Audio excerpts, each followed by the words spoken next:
Баршаңызға сәлем достар, менің каналыма қош келдіңіздер. Мен сіздерге бүгін Катар мемлекет туралы айтатын боламын. Видеоның соңына дейін қарап, лайк басуды ұмытпаңыз. Катар әлемдегі ең бай елдердің бірі. Жергілікті халық жұмыс істемейді, ал салықты тек жеке компаниялар төлейді.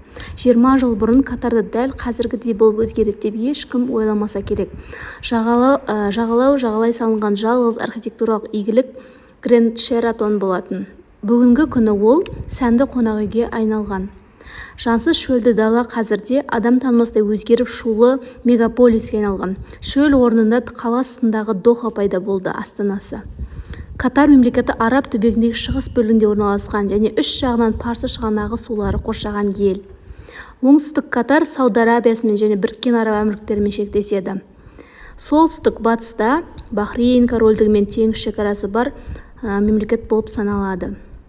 Катардың астанасы Доха қаласы. Шамамен 11 000 шаршы километр аумақты алып жататын Катар шамамен 2 миллион адам тұрады. Жергілікті валюта Катар реалы деп аталады. Катар аумағында басым бөлігі бедеулік шөл. Елге тұщы су жетіспейді, сондықтан катарлар арнайы теңіз суын тұщылайды.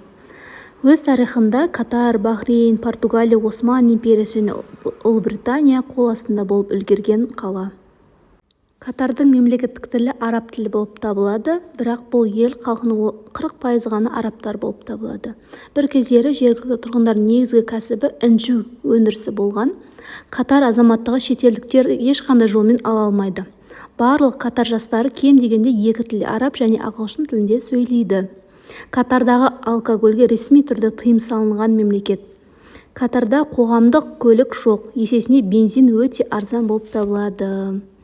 Әлемдегі ең бай мемлекетті көргіңіз келе ме? Өз ойыңызды жаза кетіңіз. Канал ұнаса, тіркеліп лайк басуды ұмытпаңыз.